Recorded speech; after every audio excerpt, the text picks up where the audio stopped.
अस्सलाम वालेकुम। कैसे सब लोग? होप सो सब ठीक होंगे। आज हम 9th क्लास के physics according to new syllabus chapter topic देखेंगे, that is the measurement of the atmospheric pressure. कि आपके पास जो एटमॉस्फेरिक प्रेशर है वो इसको किस तरह से मेजर कर सकते हैं। हमारे पास क्या होता है कि आप फॉर एग्जांपल हम लोग कंसीडर कर रहे हैं खुद को, हमें पता है हमारी जो इन्वायरमेंट है वो कंपोज होता है एयर से, ठीक है। इसमें गैसेस होती हैं। अब वो एयर है बेसिक। अब एयर के पार्टिकल्स आप सपोज करें कि आपके इर्द गिर्द एयर के पार्टिकल्स हैं, वो सारे के सारे एयर पार्टिकल्स होते हैं ना, आपके ऊपर प्रेशर लगा रहे होते हैं, आपके ऊपर फोर्स इम्पार्ट कर रहे होते हैं, एक्सर्ट कर रहे होते हैं।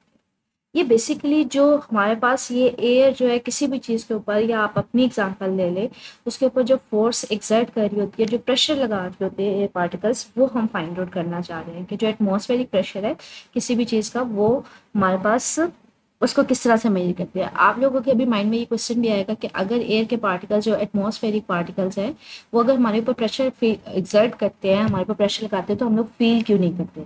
जी इसलिए फील नहीं करते क्योंकि हमारी जो ह्यूमन बॉडी होती है ना, इस हमारे अंदर वेन्स के अंदर, आर्टरीज के अंदर ब्लड होता है, और ब्लड का अपना प्रेशर भी होता है। आप लोगों ने अक्सर नाम सुना होगा, बीपी हमारा इतना हो गया, हमारा बीपी इतना हो गया।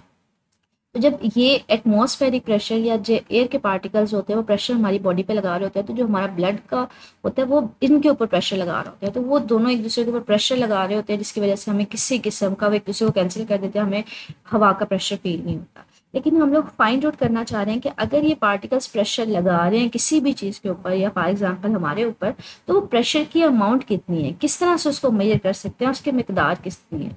और प्रेशर याद रखिएगा हाइट के साथ साथ चेंज भी हो जाता है, ये हम बाद में देखेंगे, ठीक है। तो अब बेसिकली हम लोग ये फाइंड आउट करना चाह रहे हैं कि अगर किसी चीज़ के ऊपर एटमॉस्फेरिक प्रेशर या जो हमारी एयर जो है कोई प्रेशर लगा रही है, तो इसको मेजर किस तरह से करते हैं। कहते हैं इसके लिए क्या करते हो आप, एटमॉस्फेरिक जो यूजुअली है वो मेजर किया जाता है by the height of the mercury column which is it can support. कहते हैं आप एक इंस्ट्रूमेंट इस्तेमाल करते हो which is the barometer. Barometer हमारे पास क्या होते हैं वो बाद में देखते हैं। बैरोमीटर एक इंस्ट्रूमेंट है जिसके ज़रिए आप एटमॉस्फेरिक प्रेशर को मेजर करते हो, उसको मालूम कर लेते हो कि कितना यहाँ पे एयर जो है वो प्रेशर एक्सर्ट कर सकती है। कहते हैं बैरोमीटर है क्या, आपके पास एक ग्लास की ट्यूब लेते हैं, ठीक है। आप एक ग्लास की ट्यूब लेते हो, इसके ना एक एंड ओपन होता है और एक एंड इसका क्लोज होता है। आप इस ट्यूब को क्या करते हो, फुली यहाँ तक जो है ना मरकरी के साथ फिल कर देते हो। बच्चे ये मरकरी जो होता है ना, ये बेसिकली एक जैसे पानी है, शहद है, इसी तरह से मरकरी जो होता है ना, ये भी एक लिक्विड होता है, ठीक है। उसके साथ ना इस पूरी की पूरी टेस्ट ट्यूब को ऊपर तक फिल कर देते हो। इतना फिल कर देते हो कि इसमें किसी किस्म का हवा का मतलब कोई पार्टिकल नहीं होता, एयर नहीं होती। आपने इसको फुली मरकरी लिक्विड से फिल कर दिया। आप क्या करते हो, एक बीकर लेते हो, इसमें भी मरकरी फिल कर देते हो। आप इस टेस्ट ट्यूब को क्या करते हो, पकड़ के यहाँ पे थंब रखते हो, लेकिन इसको पकड़ के ना उल्टा इसके अंदर जो है वर्टिकली खड़ा कर देते हो। तो ये आपके पास इस तरह से एक सिचुएशन आ जाती है। तो वो यहाँ पे ये कह रहे हैं एक सिंपल मर्करी जो बैरोमीटर है उसमें क्या होता है कि आप एक टेस्ट ट्यूब लेते हो, जिसको एक लंबी सी टेस्ट ट्यूब होती है, ठीक है, जिसकी 1 मीटर लॉन्ग होती है। ये इसकी जो लेंथ होती है ना, ये हमारे पास 1 मीटर होती है, ठीक है। और इसका एक एंड जो होता है वो क्लोज होता है, एक एंड ओपन होता है। आप इसको क्या करते हो, फुली फिल कर देते हो मरकरी के साथ, और इसको उल्टा करके क्या कर देते हो, एक डिश ली होती है, एक बीकर लिया होता है जिसमें ऑलरेडी मरकरी होती है, इसके अंदर इसको इन्वर्टेड जो है वो स्टैंड कर देते हो, मतलब इस तरह से उल्टा जो है वो खड़ा कर देते हो वर्टिकली। अब क्या होता है बच्चे, जैसे ही आप इसको उल्टा खड़ा करोगे तो यहाँ पे इसके अंदर मरकरी फील होगी ना। अब जो मरकरी, जब मैं इसको उल्टा करती हूँ तो मरकरी के ऊपर वेट फोर्स लग रही होती है, ग्रेविटी की फोर्स लग रही होती है, जिसकी वजह से जो मरकरी है ना वो सारी की सारी नीचे शिफ्ट हो जाती है। अब यहाँ पे थोड़ा सा पोर्शन जो है ना वो मेरे पास एम्प्टी हो जाता है, खाली हो जाता है। यहाँ पे किसी किस्म की मरकरी नहीं होती, सिर्फ वैक्यूम होता है, ठीक। क्योंकि हमने कहा था ना वैक्यूम का मतलब है कोई एयर नहीं, कोई पार्टिकल किसी किस्म का है ही नहीं। क्योंकि मैंने जब इसमें मरकरी फिल की थी तो मैंने कहा था कि इसमें किसी किस्म की एयर नहीं होनी चाहिए, सिर्फ मरकरी ऊपर तक फिल करते हैं। लेकिन जब आप इसको उल्टा करके यहाँ पे रखते हो तो बच्चे ग्रेविटी की वजह से ये जो मरकरी है ये नीचे शिफ्ट हो जाती है, तो यहाँ पे वैक्यूम जनरेट हो जाता है। वैक्यूम जनरेट होने का मतलब ये खाली जगह होती है, यहाँ पे कोई किसी किस्म का पार्टिकल नहीं होता। लेकिन हमें पता है अगर मैं इसको यहाँ पे रख रही हूँ तो यहाँ पे हवा के पार्टिकल्स भी होंगे। ये हवा के पार्टिकल्स क्या करते हैं, ये मरकरी के ऊपर फोर्स प्रेशर लगा रहे होते हैं कि ये ऊपर की तरफ मूव करे, इसको ऊपर की तरफ पुश मिल रहा होता है। लेकिन जो ग्रेविटी की होती है ज़मीन की ग्रेविटी, वो इसको नीचे की तरफ खींच रही होती है। एक पॉइंट ऐसा आता है कि ये जो पार्टिकल्स बाहर एटमॉस्फेयर होता है, ये जो प्रेशर होता है, ये जो नीचे से इसको प्रेशर लगा रहा होता है कि ऊपर मूव करे, और ऊपर ये जो ग्रेविटी इसको नीचे खींच रही होती है, वो दोनों एक दूसरे के इक्वल हो जाते हैं। मतलब जितनी एटमॉस्फेयर उसके ऊपर फोर्स लगा रहा होता है ऊपर की तरफ, ग्रेविटी उतनी फोर्स लगा रही होती है नीचे की तरफ। एक पॉइंट ऐसा आता है कि ये मजीद मूव नहीं करता, ये लेवल फिक्स हो जाता है कि ये जो वैक्यूम जनरेट हो गया था ये नहीं मूव करता, ये इतनी खाली जगह जो फिक्स हो जाती है। कहते हैं metre scale is place by the side of the tube to measure the height of the mercury column. अच्छा, अब ये कितने लेवल तक मरकरी अब इसमें रही है, कब, जब हमारे पास ये जो एटमॉस्फेरिक प्रेशर है, बाहर के जो पार्टिकल्स का प्रेशर है और जो ग्रेविटी है वो इक्वल हो गई। तो यहाँ पे आपने ये जो इसके ऊपर ना, ये जो ग्लास ट्यूब होती है, इसके ऊपर ये स्केल बना होता है, इसके ऊपर रीडिंग्स लिखी होती है। आपने रीडिंग्स के जरिए बताना है कि ये कितनी हाइट तक मरकरी का लेवल रहा है। बेसिकली अगर मुझे ये वाली हाइट पता चल जाएगी तो आप बता पाओगे कि बाहर जो है वो कितना प्रेशर था। तो कहते हैं metre scale is place by the side of the tube measure the height of the mercury column के इधर यहाँ पे स्केल दिया होता है, जिसके जरिए आप ये हाइट पता करोगे कि कितनी हाइट तक मरकरी जो है वो टेस्ट ट्यूब में फिल्ड है। ठीक है।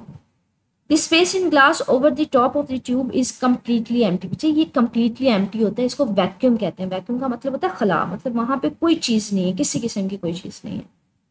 ठीक है। यहाँ पे प्रेशर भी क्या होगा, जीरो होगा। प्रेशर क्या होता है कि जहाँ पे कोई गैशियस पार्टिकल हो, कोई एटमॉस्फेयर हो, कोई एयर के पार्टिकल हो, जब यहाँ पे कोई चीज़ नहीं है तो यहाँ पे किसी किस्म का प्रेशर नहीं होगा, प्रेशर यहाँ पे होता है। और ये बैलेंस, ये ऊपर की तरफ इस मरकरी को फिल कर रहा, पुश कर रहा होता है, लेकिन ग्रेविटी की वजह से वो नीचे होती है। जब ये दोनों फोर्सेस इक्वल हो जाती है तो ये इसकी जो लेवल है, मतलब ये इससे ऊपर नहीं जाता। तो यहाँ पे हमने ये बताना है कि ये कौन सी हाइट है जिसके ऊपर आपके पास एटमॉस्फेरिक प्रेशर जो है वो मजीद उसको ऊपर मूव नहीं करवा, वो प्रेशर हमने फाइंड आउट करना है। तो कहते हैं हमारे पास जो प्रेशर है, अगर वो कहते हैं हमारे पास सपोज करें at pressure P at point A in the mercury column is same as point B at the surface of the mercury in the dish because both points at the same level. कहते हैं जितना pressure यहाँ पे होगा उतना ही pressure ये होगा भी। मतलब आपने बेसिकली हाइट का पता चल जाएगा तो आप प्रेशर फाइंड आउट कर सकते हो। वैसे ये कह रहे हैं कि हम लोग आगे फर्दर डिस्कस भी करेंगे कि हाइट के लिहाज से प्रेशर जो है वो चेंज होता जाता है। तो कहते हैं यहाँ पे अगर टेस्ट ट्यूब के अंदर मैं पॉइंट कोई सा ले रही हूँ, पॉइंट ए, या यहाँ पे बीकर के अंदर, या जो चाइना डिश ली है इसके अंदर पॉइंट बी ले रही हूँ, दोनों पे प्रेशर की वैल्यू सेम होगी क्योंकि दोनों के ऊपर हमारे पास जो हाइट है सेम है। ज़मीन से इसकी भी हाइट सेम है, इसकी हाइट भी सेम है, तो वो हाइट जो लेवल है वो सेम है। ठीक है। This is equal to the atmospheric pressure. Atmospheric pressure कहते हैं, आप ये किस फार्मूले से निकाल सकते हो, ये निकाल सकते हो P is equal to rho GH। Rho होती है डेंसिटी होती है कि डेंसिटी अगर हम सिंपल वर्ड्स में बात करें, मास पर यूनिट वॉल्यूम होता है। ठीक है। तो डेंसिटी हर लिक्विड की डिफरेंट होती है। पानी की डेंसिटी कुछ और होती है, हवा की डेंसिटी कुछ और होती है। उसकी यहाँ पे अगर मैं मरकरी लिक्विड इस्तेमाल कर रही हूँ, इसकी डेंसिटी अपनी होगी। जी क्या होगी कि इसके ऊपर ग्रेविटी कितनी लग रही। हाइट क्या है कि कितनी हाइट तक ये मरकरी फील्ड है या किस पॉइंट के ऊपर मैं प्रेशर फाइंड आउट करना चाह रही हूँ। यहाँ पे फाइंड आउट करना चाह रही हूँ, यहाँ पे फाइंड आउट करना चाह रही हूँ, या सपोज करें इस पॉइंट पे, तो मैं वो हाइट कंसीडर कर। अब इस फार्मूले के अकॉर्डिंगली आप क्या कर सकते हो, प्रेशर निकाल सकते हो किसी भी पॉइंट के ऊपर। जो मरकरी की डेंसिटी होती है ये फिक्स होती है, जो हमारे पास 13,000 kg पर मीटर क्यूब होती है। डेंसिटी ये होती है कि किसी भी वॉल्यूम में कितना मैस है, कि अगर कोई पर्टिकुलर वॉल्यूम है, अगर मैं थोड़ा सा वॉल्यूम लेती हूँ तो इसमें कोई वॉल्यूम में कितना उस चीज़ का मैस ऑक्यूपाइड है, तो वो उसकी डेंसिटी होती है। ठीक है। मैस जितना ज़्यादा होगा इसके अंदर, किसी वॉल्यूम के अंदर किसी भी चीज़ का, अगर मैं मरकरी की बात करूँ, इसके जितने ज़्यादा पार्टिकल्स होंगे इस पर्टिकुलर वॉल्यूम में, तो ये हमारे पास उसका उतना ज़्यादा डेंसिटी होगी। तो इसकी 13,000 होती है मरकरी की। जी ग्रेविटी होती है 9.8, और हाइट के जिस हाइट के ऊपर आप फाइंड आउट करना चाह रहे हो। ठीक है। अच्छा, तो आप इस फार्मूले से इसको फाइंड आउट कर सकते हो कि यहाँ पे स्केल गिवन होता है, तो आप अपनी हाइट अगर यहाँ पे फाइंड आउट करना चाह रहे हो तो हाइट देख लेते हो कितनी हाइट है, और इसके अकॉर्डिंगली आप जी की वैल्यू पुट ऑन कर देते हो, और डेंसिटी की वैल्यू फिक्स होती है मरकरी की, वो पुट ऑन कर देते हो, तो प्रेशर फाइंड आउट होता है। यहाँ पे थोड़ी सी कंट्राडिक्शन है। यहाँ पे उन्होंने क्या किया है कि प्रेशर अगर आप उसको, आपको पता है, आपको डेंसिटी का पता है, आपको उसका जी का पता है, तो आप हाइट निकाल सकते हो। बेसिकली हमारा पर्पस यहाँ पे बेसिकली हाइट निकालना नहीं था, हमारा पर्पस क्या था, हमने फाइंड आउट करना था प्रेशर। तो वो कीप दिस योर माइंड, ये आप इस फार्मूले से निकाल सकते हो कि हाइट का पता होगा आपको, मरकरी की हाइट का, जी का पता होगा, रो का पता होगा, तो आप एटमॉस्फेरिक प्रेशर उस पॉइंट पे निकाल सकते हो। कहते हैं यहाँ पे एक एक्स्ट्रा पॉइंट है कि अगर आपको बच्चे अगर ये देखें ना इस क्वेश्चन को, कहते हैं अगर आप हाइट निकालना चाहो तो ये क्वेश्चन हमारे पास किस तरह से बन सकती है, पी इधर रहने दें प्रेशर, मतलब अगर मुझे पता है इन केस मुझे एटमॉस्फेरिक प्रेशर पता है और यहाँ पे रो इस साइन के इस तरफ क्या है मल्टीप्लाई, और ये दूसरी साइड पे जाके क्या हो जाएगी, ये रो को डिवाइड कर दें, और यहाँ पे जी भी क्या हो रहा है मल्टीप्लाई हो रहा है, इधर जाके क्या हो जाएगा डिवाइड हो जाएगा, सॉरी ये थोड़ा सा, ठीक है, इक्वल टू किसके आ जाएगा, एच के। तो अगर मुझे ये तीन चीज़ें पता है तो हाइट आप ऑटोमेटिकली मरकरी की निकाल सकते हो। कहते हैं अगर प्रेशर मुझे पता है, जो कि एटमॉस्फेरिक प्रेशर अगर मैं सी लेवल पे लेती हूँ तो इसकी वैल्यू ये होती है, रो की वैल्यू ये होती है, और 9.8 पुट ऑन करूँ तो मरकरी की मेरे पास ये वैल्यू आ सकती है। ये हाइट की वैल्यू आ सकती है। मेन कंसर्न वैसे हमारा यहाँ पे ये नहीं था, मेन कंसर्न था कि हम प्रेशर को किस तरह फाइंड आउट कर सकते हैं, तो वो इस फार्मूले से। तो इन केस अगर प्रेशर का पता है तो आप हाइट भी निकाल सकते हो, तो यहाँ पे उसने हाइट की कैलकुलेशन दी है। कहते हैं by using this instrument atmospheric pressure at any altitude in the air can be measured in terms of height of mercury column। यहाँ पे यही बात कर रहे हैं कि अगर मुझे हाइट का पता है, अल्टीट्यूड का पता है, तो मैं किसी भी हाइट के ऊपर, अल्टीट्यूड के ऊपर प्रेशर निकाल सकती हूँ। मुझे रो जो है मरकरी का वो तो कांस्टेंट है, मतलब डेंसिटी तो कांस्टेंट है 13,000, या इसको 13 मल्टीप्लाई 10⁻³ भी लिखा जाता है, ठीक है। 13,000 ले लें या फिर 13.6 मल्टीप्लाई 10⁻³ 10⁻³ का मतलब है 30,000 के साथ मल्टीप्लाई किया हुआ है। वो फिक्स होती है, जी भी फिक्स होती है 9.8। हाइट अगर मुझे हाइट का पता हो, अल्टीट्यूड का पता हो किसी भी हाइट के ऊपर, तो आप प्रेशर की वैल्यू वहाँ पे फाइंड आउट कर सकते हैं।